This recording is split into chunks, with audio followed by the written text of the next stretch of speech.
హైదరాబాద్ లో భూముల వేలంపాట రణరంగంగా మారుతోంది. గచ్చిబౌలిలో 400 ఎకరాల భూములను వేలం వేయాలని ప్రభుత్వం నిర్ణయం తీసుకుంది. అయితే భూములను వేలాన్ని నిరసిస్తూ సెంట్రల్ యూనివర్సిటీ విద్యార్థులు ఆందోళనకు దిగారు. 21 ఏళ్ల క్రితం కేటాయించిన భూమిని న్యాయ పోరాటం ద్వారా ప్రభుత్వం దక్కించుకుంది. ఐటీకి కేటాయించడం వల్ల పర్యావరణ దెబ్బతింటుందని హెచ్ఏయు విద్యార్థులు ఆందోళన చేపట్టారు. వన్య ప్రాణాలకు అడవి ప్రాంతం లేకుండా పోతుందని ఆరోపించారు. ఇక ఇదే అంశానికి సంబంధించి మరింత సమాచారాన్ని మా ప్రతినిధి హరికృష్ణ లైవ్ లో అందించడానికి సిద్ధంగా ఉన్నారు. హరికృష్ణ, చెప్పండి. వైష్ణవి, హైదరాబాద్లోని సెంట్రల్ యూనివర్సిటీ పక్కన ఉన్న గచ్చిబౌలి ఏదైతే ప్రాంతంలో ఉన్న 400 ఎకరాల భూమిని ప్రభుత్వం వేలంపాట వేయాలని చూస్తుంది. ఈ నేపథ్యంలోనే సెంట్రల్ యూనివర్సిటీ విద్యార్థులంతా కూడా ఆందోళనకు దిగారు. ఈ యొక్క 400 ఎకరాలు పర్యావరణ ప్రాంతంగా ఉంది. ఈ యొక్క భూమిని ఐటీ రంగానికి కేటాయించడం వల్ల పర్యావరణం పూర్తిగా దెబ్బతింటుందని చెప్పేసి సెంట్రల్ యూనివర్సిటీ విద్యార్థులు ఆందోళనకు దిగుతున్నారు. అయితే ప్రభుత్వం మాత్రం ఈ యొక్క 400 ఎకరాల భూమికి సంబంధించి ప్రభుత్వ భూమి ఇది ఈ సుప్రీంకోర్టుకి వెళ్ళి మరి ఒక న్యాయ పోరాటం చేసి గెలిచి మరి ఒక 400 ఎకరాలు దక్కించుకున్నాము. ఇది 21 సంవత్సరాల కింద ప్రైవేటు వ్యక్తులకైతే ఈ యొక్క భూములు కేటాయించడం జరిగింది. తద్వారా మేము కోర్టుకు వెళ్ళి ఈ యొక్క భూమిని ప్రభుత్వ భూమిగా కేసు వాదించి గెలిచి తీసుకొచ్చామంటూ కూడా ప్రభుత్వం వాదాలు చెప్తుంది. ఐటీ రంగానికి కేటాయించి అటు జిఎస్డిపి డెవలప్మెంట్ కానీ నిరుద్యోగులకు ఉపాధి అవకాశాలు కల్పించడంలో భాగంగా ఈ యొక్క భూములు అంటే రాష్ట్ర ఆర్థిక పరిస్థితి మెరుగుపడేందుకు కూడా ఈ యొక్క భూములు వేలంపాట వేస్తున్నామంటూ కూడా ప్రభుత్వం చెప్తుంది. అయితే దీన్ని వేలంపాట వేయడం వల్ల సెంట్రల్ యూనివర్సిటీ మొత్తం కూడా సెంట్రల్ యూనివర్సిటీ పరిధిలో ఉంది ఈ ల్యాండ్ మొత్తం కూడా. దీనివల్ల పర్యావరణం పూర్తిగా దెబ్బతింటుందని చెప్పేసి కూడా విద్యార్థులంతా కూడా ఆందోళన వ్యక్తం చేస్తున్నారు. ప్రస్తుతం మనతో పాటు కొంతమంది విద్యార్థులు ఉన్నారు, వారితో మాట్లాడించే ప్రయత్నం చేద్దాం. చెప్పండి, ఎందుకు మీరు అంటే ఆందోళన చేస్తున్నారు? ప్రభుత్వం ఒకవైపు ఈ భూమి ప్రభుత్వం అని చెప్పేసి చెప్తుంది, మీరేమంటారు? ఈ 400 ఎకరాల భూమి ఏదైతే ఉందో ఇది పక్కాగా యూనివర్సిటీకి చెందిన భూమినే. వైఎస్ రాజశేఖర రెడ్డి గారు ఉన్నప్పుడు, దానికంటే ముందు చంద్రబాబు నాయుడు గారు ఉన్నప్పుడు ఏవైతే ల్యాండ్ వేరే అంటే టిప్పర్కి కానీ వేరే అలొకేషన్ జరిగినాయి.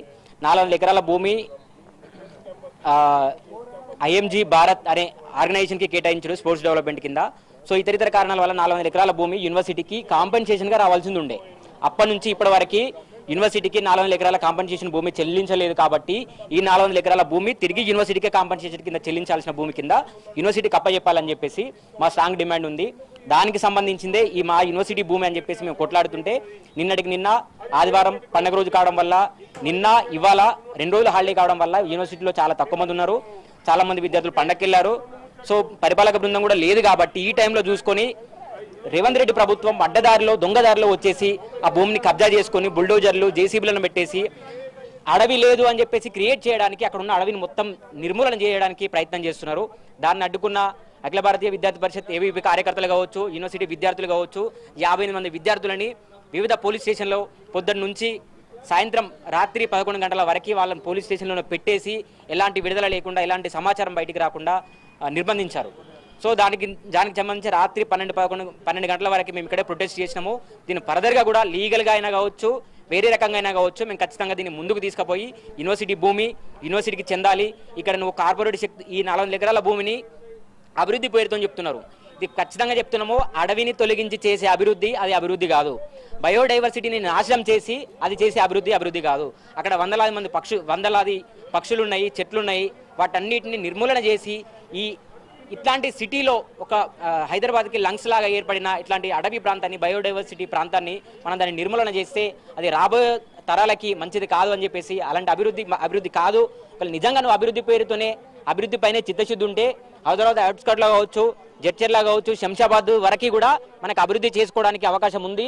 అక్కడ నువ్వు కార్పొరేట్ కంపెనీలను పెట్టుకోవచ్చు, నువ్వు కావాలంటే ఎన్ని వందల ఉద్యోగాలైనా క్రియేట్ చేసుకొని అప్పచెప్పొచ్చు. కానీ హైదరాబాద్ ప్రాంతంలో నడి బొడ్డున ఉన్న ఈ అడవి ప్రాంతాన్ని నిర్మూలించడానికి అవకాశం అసలు మేము ఇవ్వము. 400 ఎకరాల భూమి కాదు, 4 ఇంచుల భూమి కూడా కొనియమని చెప్పేసి రేవంత్ రెడ్డికి మేము సవాల్ విసురుతున్నాం. అంటే ప్రభుత్వం చెప్తుంది ఇది ప్రభుత్వ భూమి, కోర్టుకెళ్ళి తీసుకొచ్చుకున్నాము, ఇక్కడ ఐటీ రంగాన్ని కేటాయించడం వల్ల కానీ ఎట్లాంటి లేక్స్ కానీ రాక్స్ కానీ ఇట్లాంటివి కూడా పడవు, ఇది ప్రభుత్వానికి సంబంధించిన భూమి అంటూ కూడా ప్రకటన విడుదల చేసింది. ఇక్కడున్న లేక్స్ కానీ రాక్స్ కానీ అన్నీ ఇప్పుడు ప్రస్తుతానికి ఢిల్లీని చూసుకుంటే ఎలాగా కాలుష్యం అయిందో మనకు తెలుసు. రాబోయే రోజులలో సౌత్ ఇండియాలో ఉన్న చాలా ప్రతిష్టాత్మకమైన నగరం ఇది హైదరాబాద్ అనేది. ఇట్లాంటి నగరాన్ని కూడా ఢిల్లీ లాగానే ఏర్పాటు చేస్తే రాబోయే తరాలకు చాలా ప్రమాదం ఉంటుంది. నువ్వు ఇప్పుడు చెప్తావు కావచ్చు వచ్చేంత వరకు, కానీ వచ్చిన తర్వాత ఇంకా చేయడానికి ఏమి ఉండదు కదా. సో ఇది ఖచ్చితంగా రాబోయే రోజులలో చాలా అతి దారుణంగా తయారవుతుంది. హైదరాబాద్ ఇప్పుడిప్పుడే కాలుష్యం చాలా దారుణంగా విరిగిపోతుంది. ఇప్పుడు ఎండలు మండే ఎండలు కొడుతున్నాయి. ఇంకొక 1 month తర్వాత ఇంకా దారుణంగా ఉంటుంది. కాబట్టి ఈ అడవి ప్రాంతాన్ని నిర్మూలించొద్దు, ఇక్కడున్న హైదరాబాద్ ప్రాంతంలో నివసిస్తున్న ప్రజలకి కానీ ఇబ్బంది కలిగించద్దు అని చెప్పేసి మా తరఫున స్ట్రాంగ్ డిమాండ్. ఓకే, విద్యార్థులు మాత్రం ఖచ్చితంగా ఏదైతే ప్రభుత్వం తీసుకున్న నిర్ణయాన్ని వెనక్కి తీసుకోవాలంటూ కూడా వారు అంతా కూడా చెప్తున్న పరిస్థితి అయితే ఉంది. అంతేకాకుండా ఈ యొక్క ఏదైతే ప్రభుత్వం ఈ యొక్క ల్యాండ్ను వేలంపాట వేయడం వల్ల పర్యావరణం పూర్తిగా నాశనం అయిపోతుంది. దీనివల్ల పూర్తిగా దెబ్బతినే పరిస్థితి ఉంటుంది. ఏదైతే ఈ ల్యాండ్ ఖచ్చితంగా మేము అంటే ప్రభుత్వం వేలంపాట వెనక్కి తీసుకునేంత వరకు కూడా పోరాటం చేస్తామని చెప్పేసి కూడా చెప్తున్నారు. అయితే ప్రభుత్వం మాత్రం ఈ యొక్క స్థలం మొత్తం కూడా ప్రభుత్వాన్ని దాదాపు 21 సంవత్సరాల కింద అప్పుడు ఉమ్మడి ఏపీలో ప్రైవేట్ సంస్థలకు కేటాయించిన భూమిగా ప్రైవేట్ సంస్థలకైతే భూమి కేటాయించారో ఆ భూమిని మేము కోర్టు ద్వారా వెళ్ళి కాంగ్రెస్ ప్రభుత్వ న్యాయపరంగా పోరాడి ఈ యొక్క భూమిని వెనక్కి తీసుకుంది. ఇది ప్రభుత్వ భూమి అని చెప్పేసి కూడా దీనివల్ల సెంట్రల్ యూనివర్సిటీకి సంబంధించి ఎట్లాంటి అంటే సెంట్రల్ యూనివర్సిటీకి ఈ యొక్క ల్యాండ్కి ఎట్లాంటి సంబంధం లేదంటూ కూడా అటు ప్రభుత్వం చెప్తున్నారు. ప్రస్తుతం మనతో పాటు విద్యార్థులు ఉన్నారు, వారిని కూడా చెప్పండి. ప్రభుత్వం అంటే సెంట్రల్ యూనివర్సిటీకి ఈ 400 ఎకరాలకు సంబంధం లేదు, విద్యార్థులను తప్పుదో పట్టించే ప్రయత్నంలో భాగంగానే ఇదంతా జరుగుతుందని చెప్పి ప్రభుత్వం చెప్తుంది. మీరేమంటారు? మేము అది తప్పని చెప్తున్నాం. అది గవర్నమెంట్ ఏమంటారు యూనివర్సిటీకి ల్యాండ్కి సంబంధం లేదని చెప్పేది అది ఫాల్స్ నెరేటివ్. ఇది ఇన్ని సంవత్సరాల నుంచి మా బిల్డింగ్ ఇప్పుడు వాళ్ళు ఏదైతే కడుతున్నారో మా యూనివర్సిటీ బిల్డింగ్ అక్కడ మిడిల్లో ఉంది. మిడిల్లో మేము యూనివర్సిటీ బిల్డింగ్ కట్టినంటే దాని అర్థం అది మాది ల్యాండ్ అవ్వకపోతే మేము ఎట్లా కడుతుంది దాన్ని. అది basic question that we have to raise అనమాట. ఫస్ట్ ఇంకా 400 ఎకరాలు ఏదైతే ఉందో నిన్నటి నుంచి ఇష్యూ స్టార్ట్ అయింది. దాని తర్వాత స్టూడెంట్స్ని డిటైన్ చేయడం, మధ్యరాత్రి 12 స్టూడెంట్స్ని రిలీజ్ చేయడం జరిగింది. ఇప్పుడు ఆల్రెడీ 40 పైన జేసీబీలు వచ్చినాయి. 400 ఎకరాల్ని అంతా క్లీన్ చేయడం జరుగుతుంది. ఫస్ట్ గవర్నమెంట్ ఇది యూనివర్సిటీ వేరు, గవర్నమెంట్ ల్యాండ్ వేరు, యూనివర్సిటీ ల్యాండ్ వేరు అనే ఆ ధోరణిని ఆపేయాలని మేము ముందుగా చెప్తున్నాం. ఇది యూనివర్సిటీ అనేది government institution, it means it is government land only. మేము అది కాదనట్లేదు, గవర్నమెంట్ ఇన్స్టిట్యూట్ అయినప్పుడు గవర్నమెంట్ ల్యాండే.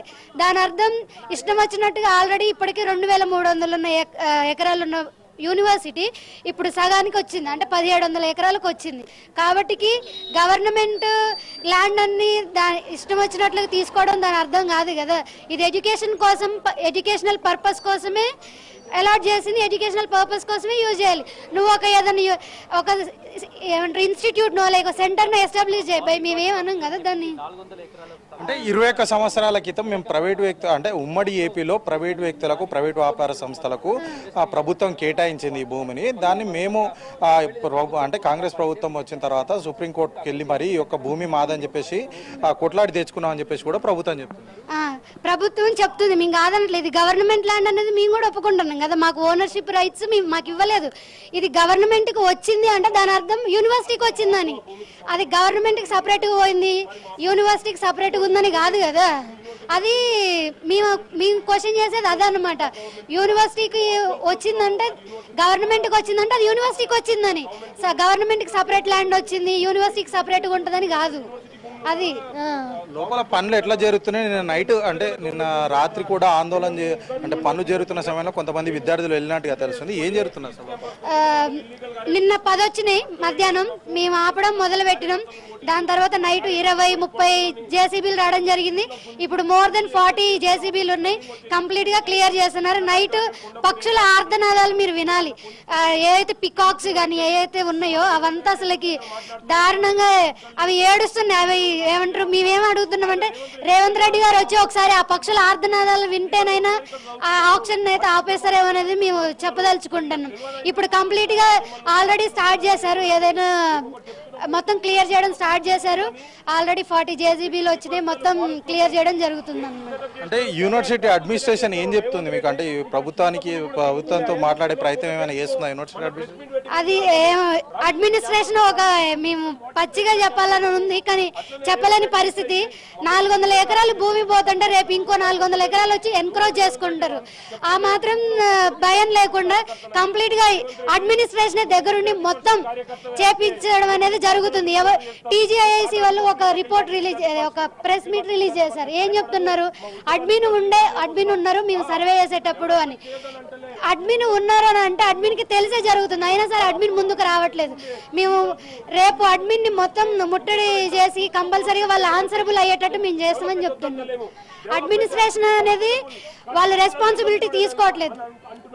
ఎట్లా ఉండబోతుంది అంటే మీ కార్యాచరణ ఏ విధంగా ఉండబోతుంది? ఇప్పుడు ఆందోళన చేస్తున్నారు కదా, ఒకవేళ ప్రభుత్వం అంటే ఇప్పటికే ఒక ప్రకటన కూడా విడుదల చేసింది ప్రభుత్వం, అంటే ఈ ల్యాండ్ మొత్తం కూడా ప్రభుత్వాన్ని అని చెప్పేసి కూడా ప్రకటన విడుదల చేసింది. విద్యార్థులుగా మీ కార్యాచరణ ఎట్లా ఉండబోతుంది? మేము వాళ్ళు ఏది అనౌన్స్ చేసినా సరే ఇది 50 సంవత్సరాలుగా యూనివర్సిటీ చేతిలో ఉంది. యూనివర్సిటీ చేతిలో 50 సంవత్సరాలు ఉంది అని అంటే దాని అర్థం యూనివర్సిటీకి ఓనర్షిప్ ఉంటుందనే అర్థం. కాబట్టి మేము ప్రొటెక్ట్ చేసుకుంటాం ఈ యూనివర్సిటీని. At any cost we're going to protect this university. Whatever press meets they want to do, whatever press release they want to release, let them release, but we're going to protect this university at any cost. విద్యార్థులు మాత్రం ఎట్టి పరిస్థితుల్లో ఈ యొక్క భూమి వేలంపాట ప్రభుత్వం నిర్ణయం వెనక్కి తీసుకునే వరకు కూడా పోరాటం నిర్వహిస్తాము, ఖచ్చితంగా ఈ యొక్క భూమిని సాధించుకుంటామంటూ కూడా వారంతా కూడా చెప్తున్న పరిస్థితి అయితే ఉంది. మొత్తం ఎట్టి పరిస్థితుల్లోనే సరే ఈ ల్యాండ్కి సంబంధించి ప్రభుత్వం ఏదైతే నిర్ణయం తీసుకుందో ఆ నిర్ణయాన్ని వెనక్కి తీసుకోవాలి. అట్లే అదేవిధంగా యూనివర్సిటీ అడ్మినిస్ట్రేషన్ కూడా ఈ యొక్క విషయంలో జోక్యం చేసుకోవాలంటూ కూడా వారు విద్యార్థులు చెప్తున్నారు. చెప్పండి, అసలు ఏం జరుగుతుంది? అసలు లోపలికి ఎవరిని కూడా అలో చేయట్లేదు, లోపల ఏం జరుగుతుంది? అసలు లోపల మమ్మల్ని నిన్న మేము ఉగాది పండుగ సందర్భంగా పూజ చేసుకుంటే మా ఈస్ట్ క్యాంపస్ పోతుంటే అఖిల భారతీయ విద్యార్థి పరిషత్ కార్యకర్తలను అరెస్ట్ చేసినారు. మా కార్యకర్తలను తీసుకొని పోయి కొట్టినారు. మా కార్యకర్త రోహిత్ బండుగులని ఆయన జీపు గుద్దినారు. అన్ని ఫొటోస్ పోలీసు వాళ్ళ దగ్గర ఉన్నాయి. ఆయన గుద్దుతే ఇక్కడ హోల్ పడింది, పంచి చేస్తే మొత్తం స్వెల్లింగ్ వచ్చింది. నిన్న నైట్ మేము అందరం వచ్చినాము అని ప్రొటెస్ట్ కాల్ ఆఫ్ చేద్దాం అనుకుంటే ఎవరో గుర్తు చేసినారు రోహిత్ బాండ్ కనబడతలేడని. రోహిత్ బాండ్ ఇంకా పోలీస్ స్టేషన్ లో ఉన్నారు. ఇంత వైలెంట్ ఎందుకు రేవంత్ రెడ్డి? మేము మా క్యాంపస్ లో ఉండే ఒక క్యాంపస్ నుంచి మా ఈస్ట్ క్యాంపస్ పోతున్నాము. రెండో ముచ్చట, ఈ ల్యాండ్ యూనివర్సిటీది కాదు, ఈ ల్యాండ్ ప్రభుత్వాన్ని అంటున్నారు. మరి ఈ ల్యాండ్ ప్రభుత్వాన్ని అయితే, ఈ ల్యాండ్ రాష్ట్ర ప్రభుత్వాన్ని అయితే, మరి ఇక్కడ ఉన్న అడ్మిన్ బిల్డింగ్, ఇక్కడ ఉన్న హాస్టల్, ఇక్కడ ఉన్న మేము చదువుకున్న డిపార్ట్మెంట్లు ఎవరివి? యూనివర్సిటీకి పట్టాలే లేకపోతే నిన్న మా ఎంత విచిత్రం అంటే పోలీస్ స్టేషన్ తీసుకుపోయి ఐ ఇయర్ బై కన్సెంట్, నేను ఎట్లాంటి ఉద్యమాలు చేయను, యూనివర్సిటీ ల్యాండ్ కోసం ఏమైనా అయితే నేను ప్రొటెస్ట్ చేసి నన్ను అరెస్ట్ చేయుర్రి అని సంతకం పెట్టమంటున్నారు. ఎవరికి చెప్తున్నావు? రేవంత్ రెడ్డి, నువ్వు మొన్న అసెంబ్లీలో మాట్లాడుతూ ఏమన్నావు? ఇక్కడ జింకలు లేవు, పులులు లేవు, నక్కలు లేవు అని అన్నాడు. రేవంత్ రెడ్డికి అయితే తెలియదు, కానీ ఇక్కడే చదువుకున్న శ్రీధర్ బాబు గారికి, బట్టి విక్రమార్క గారికి అయితే తెలుసు కదా. మరి వాళ్ళు చెప్పాలి కదా, ఇక్కడ జింకలు ఉన్నాయా, నక్కలు ఉన్నాయా, నెమళ్ళు ఉన్నాయా, పులులు ఉన్నాయా అని. ఇట్లాంటి వైఖరి రేవంత్ రెడ్డి, ఇట్లాంటి వైఖరి పనికిరాదు. రేవంత్ రెడ్డి డెవలప్మెంట్ చేస్తా అంటున్నాడు. Development at the cost of waste. మేము డెవలప్మెంట్ వద్దంటలేము, కానీ డెవలప్మెంట్ సస్టైనబుల్ ఉండాలంటున్నాము. ఈ యూనివర్సిటీని స్థాపించడానికే ఎన్నో చెట్లను నరుకుంటారు, కానీ ఆ రోజు హైదరాబాద్ సెంట్రల్ యూనివర్సిటీ చుట్టూ చాలా పెద్ద అడవి ఉండే. ఈ రోజు చూడండి మొత్తం కాంక్రీట్ జంగల్ అయింది. Hyderabad central university lungs of Hyderabad గా పిలుచుకుంటారు. ఇది ఒక కార్బన్ సింక్ గా వ్యవహరిస్తుంది. మరి ఇట్లాంటి ఎంతో రిచ్ ఫ్లోరా అండ్ ఫోనా ఉన్న ఈ యూనివర్సిటీని నాశనం చేయడం వల్ల ఏమొస్తుంది? మేము అదే అడుగుతున్నాం. దీన్ని రియల్ ఎస్టేట్ పర్పస్ కోసం వాడొద్దు, దీన్ని ఎట్లుందో అట్లా బతకనియండి. ఈ యూనివర్సిటీ, ఇండియాలో ఏదైనా యూనివర్సిటీ ఉంది అది కాన్స్టిట్యూషనల్ అమెండ్మెంట్ తోనే ఎస్టాబ్లిష్ అయిన ఏదైనా యూనివర్సిటీ ఉందంటే అది సెంట్రల్ యూనివర్సిటీ. మరి ఇట్లాంటి యూనివర్సిటీ, ఎంతో ప్రత్యేకంగా ఈ యూనివర్సిటీని ఎందుకు నాశనం చేయాలనుకుంటున్నావు? మేము యూనివర్సిటీ భూమిలో లేకపోతే ఏది యూనివర్సిటీ భూమో మాకు క్లారిటీ చెప్పాలి. మా యూనివర్సిటీ వాళ్ళు చెప్తలేరు. అయ్యా ఏదైనా కాగితం ఉంటే చూపిరి, ఏది కాగితం చూపిస్తలేరు. ఎందుకు మమ్మల్ని కన్ఫ్యూజన్ లో పెడుతున్నారు? అంటే సర్వే చేసినప్పుడు యూనివర్సిటీ అడ్మినిస్ట్రేషన్ కూడా దగ్గర ఉందని చెప్పేసి కూడా వారు చెప్తున్నారు. ఎప్పుడు సర్వే చేసిర్రు? సర్వే చేస్తే అద్దులు ఎక్కడ వేసిర్రు? ఏమైనా అద్దులేస్తే మంచి ప్రశ్న అడిగిరు. ఏ ఛానల్? మా న్యూస్ మంచి ప్రశ్న అడిగిర్రు. సర్వే చేసిర్రు. సర్వే ఎప్పుడు చేసిర్రు? సర్వే చేస్తే మరి సర్వే చేసిన దగ్గర ఈస్ట్ క్యాంపస్ ఎందుకు కట్టిర్రు? సర్వే డేట్ ఎప్పుడు చేసిర్రు? ఈస్ట్ క్యాంపస్ ఎప్పుడు ఎస్టాబ్లిష్, ఎప్పుడు పునాదురాలు వేసిర్రు? అందుకే బయట సమాజంలో చాలా మిస్ఇన్ఫర్మేషన్ స్ప్రెడ్ చేస్తూ జనాలని కన్ఫ్యూజ్ చేస్తున్నారు. మీకు ఏ డౌట్స్ ఉన్నా అఖిల భారతీయ విద్యార్థి పరిషత్ క్లారిఫై చేయడానికి ఇక్కడ ఉంది. మమ్మల్ని అడుగుర్రి, మేము క్లారిఫై చేస్తాం. ఓకే, అయితే విద్యార్థులు మాత్రం ఖచ్చితంగా ఈ యొక్క ప్రభుత్వం ఈ నిర్ణయాన్ని వెనక్కి తీసుకోవాలి, వెనక్కి తీసుకునే వరకు కూడా పోరాటం నిర్వహిస్తామని చెప్పేసి కూడా విద్యార్థులు చెప్తున్నారు. అయితే ఆ ప్రభుత్వం మాత్రం ఏదైతే వేలంపాట వేయాలని చెప్పేసి ప్రభుత్వం ముందుకు వెళ్తూనే ఉంది. ఈ యొక్క భూమిని చదును చేసిన భాగంగా ఇప్పటికే 40 అంటే 10ల సంఖ్యలో అయితే జేసీబీలను ఈ యొక్క ప్రాంతానికి అయితే రావడం జరిగింది. ఈ జేసీబీలను అడ్డుకునే ప్రయత్నంలో విద్యార్థులు అయితే ఆ పెద్ద ఎత్తున ఆందోళన చేశారు. విద్యార్థులు అంటే నిన్న రాత్రి విద్యార్థులు కొంతమంది అడ్డుకునే ప్రయత్నం అయితే చేశారు. ప్రయత్నంలో భాగంగా పోలీసులు వాళ్ళని అదుపులోకి తీసుకున్నారు. అంతేకాకుండా మార్నింగ్ నుంచి కూడా ఇక్కడ మొత్తం కూడా ఉద్రిక్తంగా హైదరాబాద్ సెంట్రల్ యూనివర్సిటీ వద్ద మొత్తం కూడా ఉద్రిక్త వాతావరణం నెలకొంది. ఖచ్చితంగా ప్రభుత్వం ఈ యొక్క నిర్ణయాన్ని వెనక్కి తీసుకునే వరకు కూడా ఎట్టి పరిస్థితుల్లో తగ్గేదే లేదని చెప్పేసి హైదరాబాద్ యూనివర్సిటీ విద్యార్థులు అయితే చెప్తున్న పరిస్థితి అయితే ఉంది. Right, thank you Harikrishna.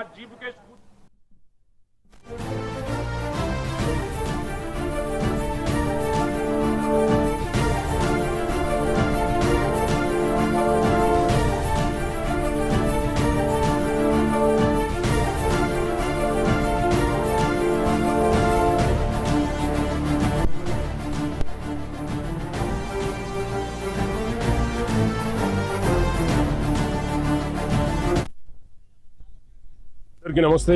నా పేరు Balakrishna, national convener all India central universities works of ABVP. నిన్న ఉగాది పండుగ సందర్భంగా ఉగాది పూజ చేసుకొని మేము ఈస్ట్ క్యాంపస్ పోతుంటే ఇల్లీగల్ గా పోలీసు వాళ్ళు మమ్మల్ని ఆపేసిరు. 20 సెకండ్లు కలిసిన 20 సెకండ్లు. అరే భయ్ మీరు బోనికే లేదని కూడా చెప్పలే. సప్పుడు కాకుండా పట్టుకొని DCM వేసుకొని తీసుకుపోయారు. తిప్పి తిప్పి తిప్పి తిప్పి లాస్ట్ కొల్లూరు పోలీస్ స్టేషన్ తీసుకుపోయారు. ఇంట్లో 2 ముచ్చట్లు మేము అడుగుతున్నాం. అయ్యా రేవంత్ రెడ్డి, నువ్వు ఇక్కడ జింకలు లేవు, నక్కలు లేవు, పులులు లేవు అని ఏది లేవు అని అన్నావు. మరి అది ఏవి లేకపోతే మేము మొన్న మా ప్రెస్ మీట్ లో కూడా చెప్పినాం, మా న్యూస్ కూడా పిలిచినాం. మేము చెప్పినాం రా క్యాంపస్ కి రా, ఇక్కడ జింకలు ఉన్నాయా, పులులు ఉన్నాయా, నక్కలు ఉన్నాయా, మేము చూపిస్తామని చెప్పినాం. ఇప్పుడు వరకు మీరు రాలే, మీ విద్యార్థి సంఘం NSU కూడా అడగండి చెప్తారు. 2వ ముచ్చట, మేము ఇల్లీగల్ ల్యాండ్ లో పోయినామన్నాం. ఈ 400 ఎకరాలు ఏడుంది? 400 ఎకరాలు ఈ బిల్డింగ్ ఉందా? 400 ఎకరాల ఈ హాస్టల్ ఉన్నాయా? 400 ఎకరాల మేము తినమా, మెస్లు ఉన్నాయా? ఇది క్లారిటీ ఇవ్వాలి. ఇల్లీగల్ ల్యాండ్ కోయిరు ఎక్కడుంది ఇల్లీగల్ ల్యాండ్? 2వ ముచ్చట, అన్న మేము డెవలప్మెంట్ చేయొద్దని అంటలే. ఈ యూనివర్సిటీని ఎస్టాబ్లిష్ చేయడానికే ఎన్నో చెట్లను కొట్టుంటారు, కానీ అప్పుడు అడవి ప్రాంతం ఇంకా చాలా ఎక్కువ ఉంటుండే. ఈ రోజు మేము డెవలప్మెంట్ జరగాలి, కానీ సస్టైనబుల్ డెవలప్మెంట్ ఉండాలంటున్నాం. మేము అన్నం తినొద్దు అంటలేము, కానీ కడుపు నిండినాక ఎందుకు అన్నం తినాలని అంటున్నాము. మేము ఇట్లా ప్రశ్నిస్తుంటే రేవంత్ రెడ్డి ప్రభుత్వం మమ్మల్ని ఇల్లీగల్ గా అరెస్ట్ చేయడం ఇది చాలా బాధాకరం. రేవంత్ రెడ్డి, నీ తాటాకు సప్పులకు భయపడి నీకే అఖిల భారత విద్యార్థి పరిషత్ ఇక్కడ ఎన్నడూ ఆగేది లేదు. నువ్వు పూర్వ విద్యార్థి పరిషత్ కార్యకర్త అని నువ్వే చెప్పుకుంటావు. నువ్వు క్యాంపస్ కి రా, అఖిల భారత విద్యార్థి పరిషత్ కార్యకర్త అంటే ఎంతో నీకు పూర్వ వైభవం గుర్తు చేస్తాం. మా పోరాటం ఇంకా తీవ్రంగా చేయబోతున్నాం. ధన్యవాదాలు.